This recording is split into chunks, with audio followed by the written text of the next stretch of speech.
Hello, everybody. Terrence Leahy here with another episode of the Intellectual Agrarian podcast, where we talk philosophy from the farm. Today's guest is Scott Hebert. He's returning to the show, and we're going to talk about all things that he's done since the last interview, which is quite a lot. He sold his house. He has gone farming full-time. He has started a YouTube channel, started working more on his art, and so much more. We'll talk about all this and more with Scott Hebert. You won't want to miss this episode.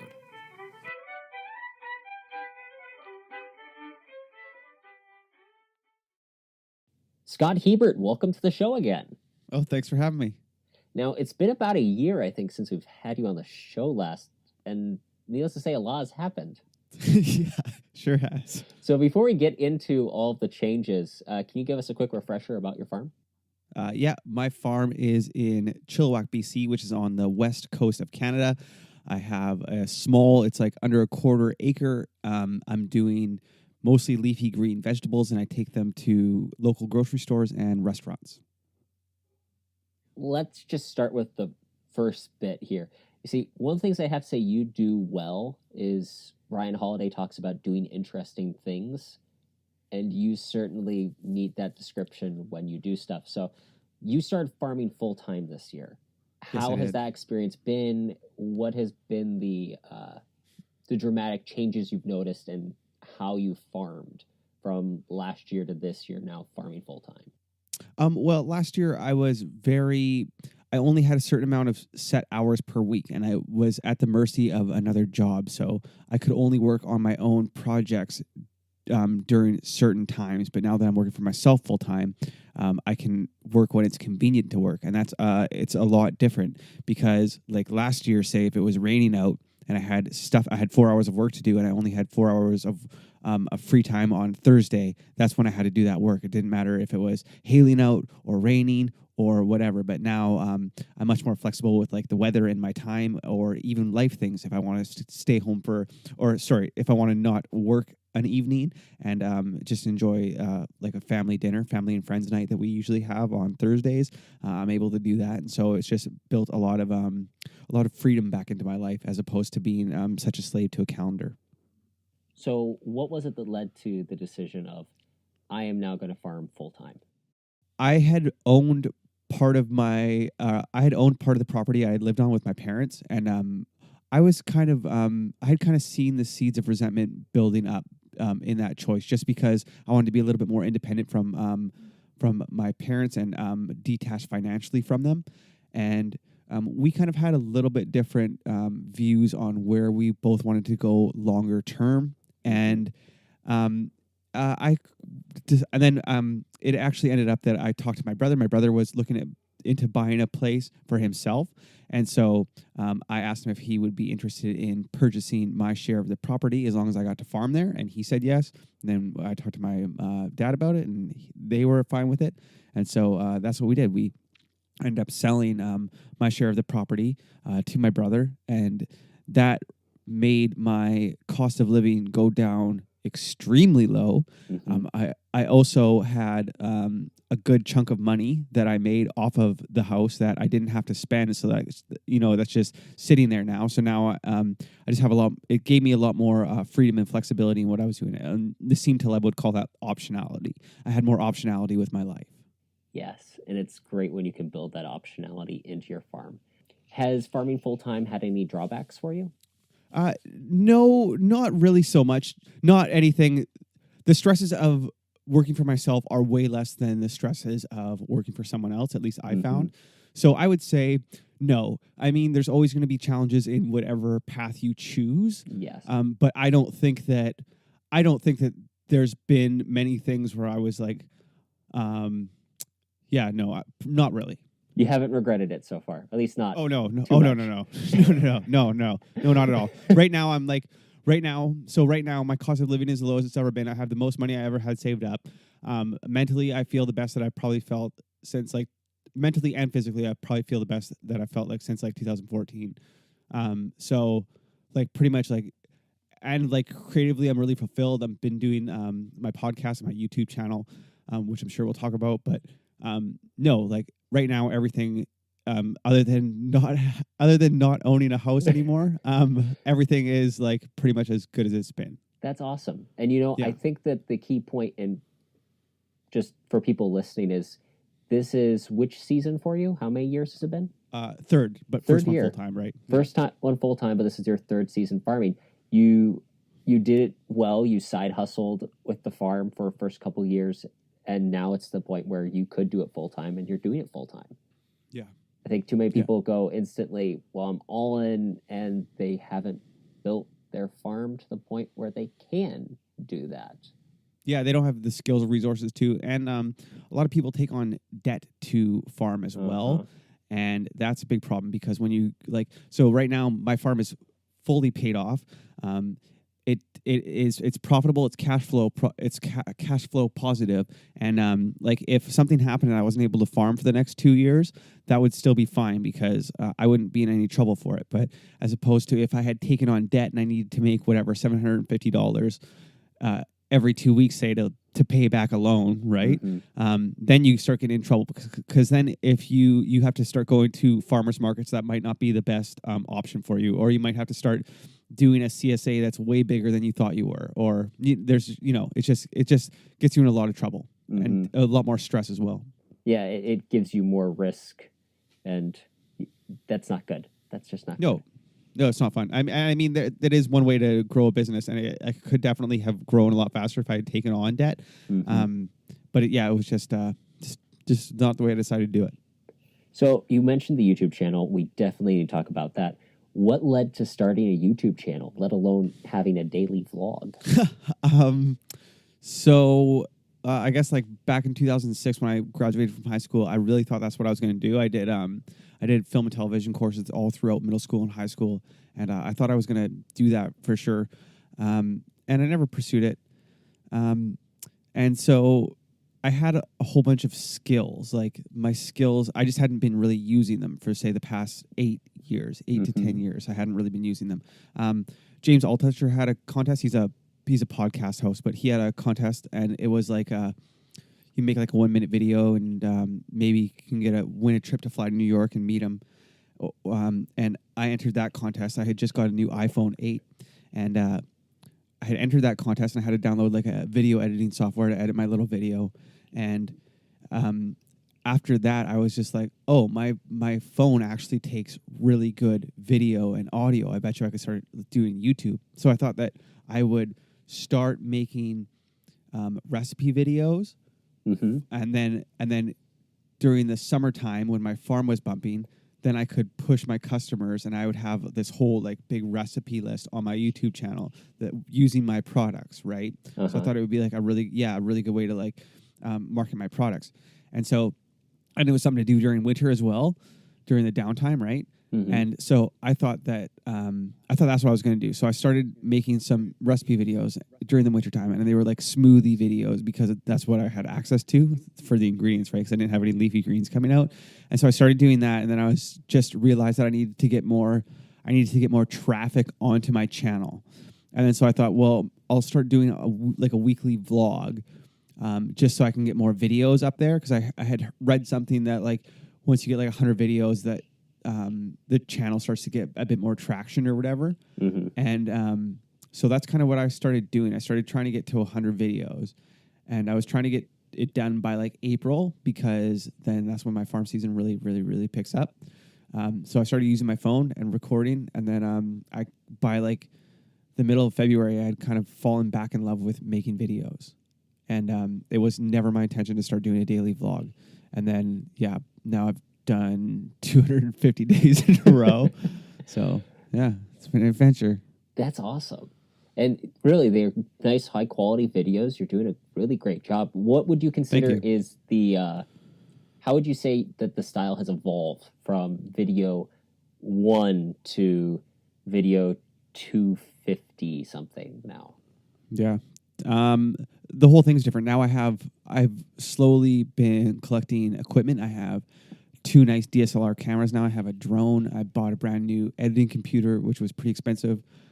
So I have so many. I have all the like when I was first starting out, I was like, okay, I can't make the videos that I want to right now because I'm limited by the equipment that I have. I don't have the right software. Like we were just chatting before we started the call, but like my laptop is really, really slow. Like it's like when I first got my laptop, I got a laptop that was I told my friend that was helping me get it. I was like, I don't need this to be a video editing computer. This is just going to be like just to go on the internet. And then I started editing videos on it, and that like my workflow is so slow and so long, so I'd have to plug in my phone, download it on the computer, and then everything wouldn't work. Like my phone would shut off, and then I would have to let the video render overnight because it would take like 4 or 5 hours. Yeah, 4 or 5 hours to like render like the 5 or 6 minute video.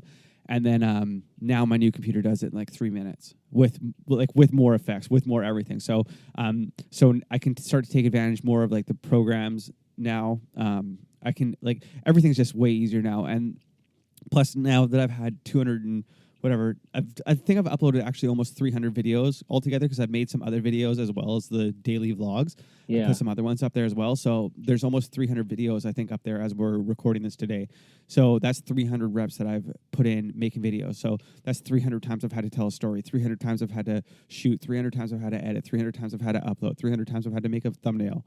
Like it's reps. It's reps. It's all about reps. I've been putting my reps in. And like some days I'll make a video where it's just me sitting in front of the camera talking. And so that would be one where I'm trying to articulate a clear thought. Other days I'll have a video where I try to pick a song, or I don't try to do it. I do it. I pick a song, and then I only have camera shots in it. It's all B-roll. There's no talking in it. So then it's like, can you tell a story using only images? So I feel like that I'm developing my skills. I'm trying to get my skills to a place where I can get them to a spot where I'm making the movies that I want to make. So speaking of the movies you want to make, tell me, which do you consider your Godfather 2 of your videos so far? Oh, the best of the best? So far, which is your favorite? I don't know. I think that I made this one called The War on Weeds, and I kind of made it into like a little dramatic thing. I think that's probably one of my favorite videos, but I thought it got a little sloppy in the middle. I thought I should have made it, like looking back in hindsight, I should have made it a lot tighter in the middle. But considering everything that, like, it's really hard making a video in one day because you're making it in one day. Yes. So you don't get to review it. You don't get to like take a step back and look at it. And then when I was still like for that video, I was using my crappy laptop, and so when that was happening, like I couldn't even like when you drag the cursor along the timeline when you're editing video, that's called scrubbing. And when I'm scrubbing the timeline, the computer couldn't even keep up to it, so it was like really choppy. So it was like hard to see what I'm editing. So I don't know. I see improvements. I see things that I can change in every single video. Like I see room for improvement in every single video. So it's like hard for me to pick one that I think is like kind of my best because I don't really think of them like that. I kind of think of them as like I don't know. I don't really feel like that I've made like my best video yet. You know what I mean? I kind of want to reserve that. But no, definitely that War on Weeds one was pretty good. I made one where I fired this girl that came and worked on my farm.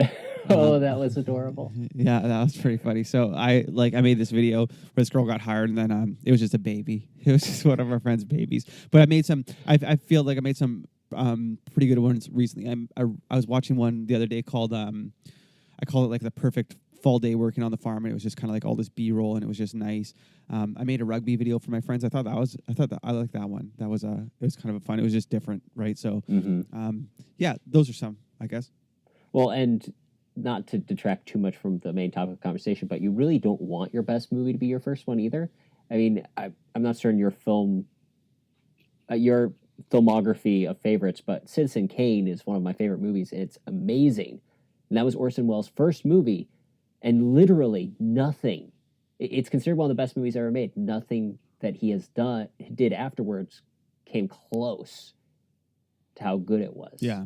And that peaking early is never a great thing on a farm, in a video, or in life. No, I mean, yeah, I think that too, this gives people a chance. I mean, yeah, that's kind of hard to say because that would be pretty sweet to like have put out a video and then my channel just blows up and I have like 100,000 people on it in like the first week. Like that would have been pretty neat as well. You know what I mean? But it's not what happens. It's just this slow grind of getting all these reps in it. And like just slowly getting better and better. And I think that when you start to put out your work, that it gives people a chance to fall in love with you. Like there'll be some people that have started watching my videos from earlier in the year, and they can see the improvements, and like they comment on my videos, and they're like, it says like your videos have gotten so much better, or like I can see the improvement in it, and it's just like it's really rewarding for that to happen, to have someone not only to watch your stuff, but then just to be along with the journey. And like it's nice for like I know that I'm making better videos, like I know that I'm doing it, but it's nice when other people can see and recognize that. And it's really neat because that's similar to the way that farming works, is that really it is. And I think that this is with any skill, creative or otherwise, you really just need to put in the reps.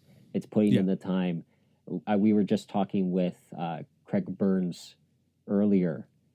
His episode was released before this one, and we were talking about how it is putting in that work. It's putting in the effort. It's nice to have. We want the benefits, but without the labor to get there. Yes. Yeah. And that's so much of the way culture and human nature works. Yeah. Totally. Yeah. And really putting out those videos, it gives you that. It's one more lift of the barbell. Yeah, and like Greg Burns always says, there ain't nothing to it but to do it. I like that. You just gotta get after it, right? Yep. Yeah. Now, what's your plan for the YouTube channel going forward towards the winter when there's less on-farm activity to show? Make a video every day. That's my plan. Make a video every day. I've seen a lot of farming channels been talking about, they're gonna not be posting so many videos for winter, and I'm going to go double hard. I'm going to go even harder into it. So I'll have my daily vlog, and then I'll try to post. I want to make like some video essays type things. I kind of have a little bit more skills development to do before I can start making those movies. But I'm not sure if I'm going to put them out as like my vlog is called The Grind, but then sometimes I still put out other videos on my channel that are not part of The Grind. And so I'm still haven't decided if the video essays will be a separate thing or if they'll be part of The Grind. But that's kind of what I'm thinking is. So for wintertime, I'm gonna hustle hard on everything. I'm gonna put out art videos because that's kind of how I see my life going. Making some paintings and stuff and recording them and putting them out. Making video essays. Just making a bunch of different types of content and seeing what takes off, because like I really haven't had any video yet that has really taken off yet. So it's still trying to figure it out and figuring out what works and what people want to see. Well, that's one of the exciting things about doing creative work online these days, is you get that feedback on this is what people like, this is what people are interested in. So do more of that rather than it's critical. Just, I mean, if you could think back in the old days when you'd publish something in the local paper or something along those lines, how hard it must have been to get actual feedback. Oh yeah. Well, I seen without getting physical letters from people. I seen Walt Disney on this show. I think it was called What's My Line, and I just ran across it the other day on YouTube, and he was talking about somebody. The host asked him what the difference was between making a TV show and making movies, and he said that you get more feedback from the TV show faster because the movie takes 5 years or whatever to make, right? 3 or 4 years to make, and so by the time you get that, it's out. But with the TV show, you get it out faster, and with the internet now, you get it out even faster. And so, I don't know if you're aware of a YouTube creator named Shane Dawson. Have you heard of him? Okay, so he's been on the platform since like 2006, and he's been making like a serial documentaries recently, and all of his videos have been getting like 15 plus million views. In these documentaries that he's doing. So for his last one, it was on this, it's this other YouTuber named Jake Paul. And he started to put out, say the first video, he put it out and he was talking about sociopaths. And he put some like really creepy music to it. And then some people had commented on his channel and on the video and had said that they didn't like that because they had kind of, like he was talking about a mental health. And he was trying to make it like creepy and like weird, and it was just like it wasn't like that big of a deal, but it wasn't really like it was legitimate criticism, right?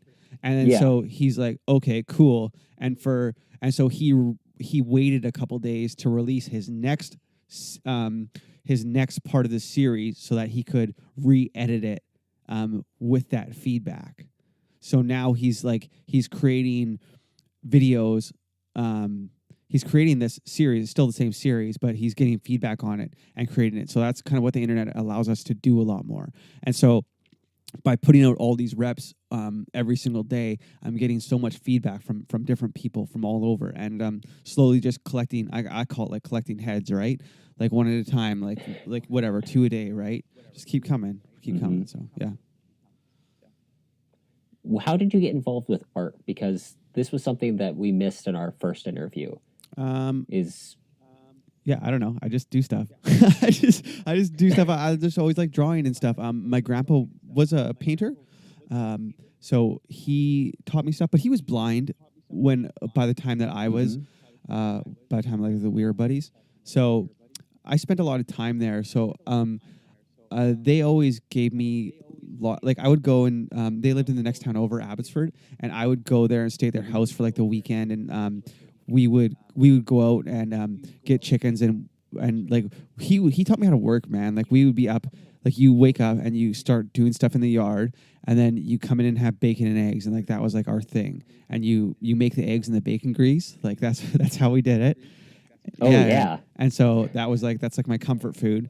And then they always gave me art supplies. Like for Christmas, my grandma would always give me like a pack of paper, like printer paper. So like that was like one of my gifts that I would always get. And then like we would go to Staples, and my grandma would give me $20 and say like, get whatever you want, right? So then I would have like pens and scissors and like all sorts of different shit like that. So yeah, so I guess that's how I got into it, through like I guess I was interested in it, and then I was also encouraged to do it. But yeah, I just follow stuff that I'm interested in. I don't really I try not to question it. Like if I feel like doing something, I just go for it.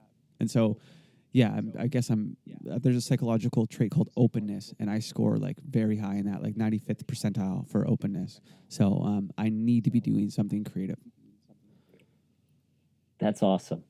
So you've also announced that you're winding down the Stoic Metal podcast. Would you mind going into a little bit of what led to that decision? Yeah. So 2 years ago when I started that, I didn't have the YouTube channel. I was working part-time, or I was working 4 days a week at a different place. And I was just at a different spot in my life. So I needed to do something creative.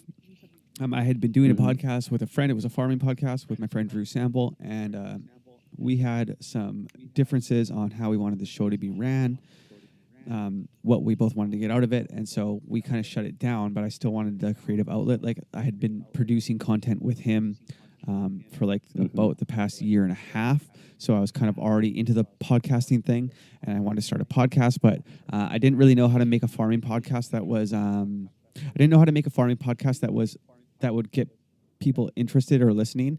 And I also kind of didn't want to step on Drew's toes a little bit and quit his farming podcast to like do my own. You know what I mean? And then I started reading about Stoicism.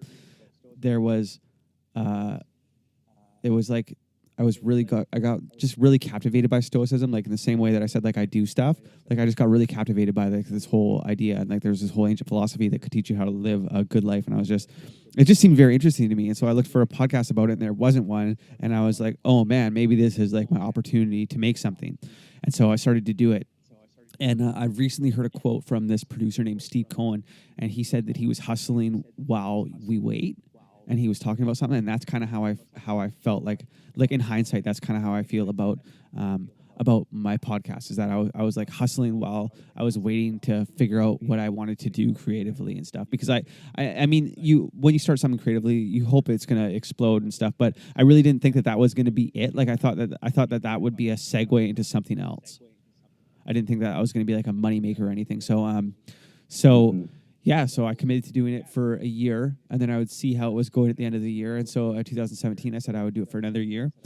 And then now with all the stuff that's happened this year, going full time, selling my house, starting a YouTube channel, it just seems to be a good time to end it, and I can bow out gracefully. I don't think it's a bad thing to quit things, but I think it's a bad thing I gave myself an out, I guess, and I'm taking that out, and I'm ending the show on a high. I've had the show's got like over, by the time it will be finished in December, it will have like over 400,000 downloads. I've had like really nice emails from people and like interaction with people. Like I would say, like I've definitely like made some friends, which is like kind of weird. It's not something that I expected. Yeah, I've got out of it what I really need to get out of it. So I just think it's a graceful time to bow out. Well, and that's what I'm trying to remember which book it was, but Angela Duckworth, Grit. Actually, for all the books I've read, I have not read that one. That's a good one. Yeah, she talks about it though, and she talks about that in her book Grit, and it's probably where I got this a little bit from though. But she talks about like that when you're starting something, because like it is okay to quit. Like I said, it is okay to quit, but you have to know when it's okay to quit. So you have to try to get to like an end with something, right? So like you can quit playing hockey, but you just got to make sure it's the end of the season. Like you're not jumping out in the middle, because that's not like going to develop your grit. So yeah, that's kind of what I was building into my show, a way out, I guess. Well, and that's something that I think it was in a business book that I'd read it, because really that can be a significant problem if someone's a serial entrepreneur and they keep building businesses, but if they don't build a way out of the business, so the business can still exist without them, then the business is going to struggle. And that's, I think, something that in creative work can sometimes become overwhelming, because what was that quote that you had told me by Casey about when art needs to evolve? Oh, I don't remember. But basically the idea that eventually you need to grow to have a different art. The creativity changes.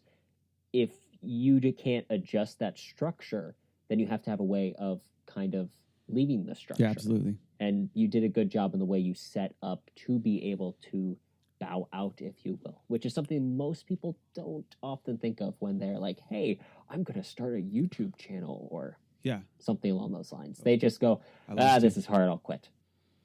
Absolutely. Yeah, it's tough. Kind of my final question here that I had is, where is the farm going? What are your plans for the farm going forward in the next year? Any significant changes or expansions, new crops? No significant changes or expansions, I don't think.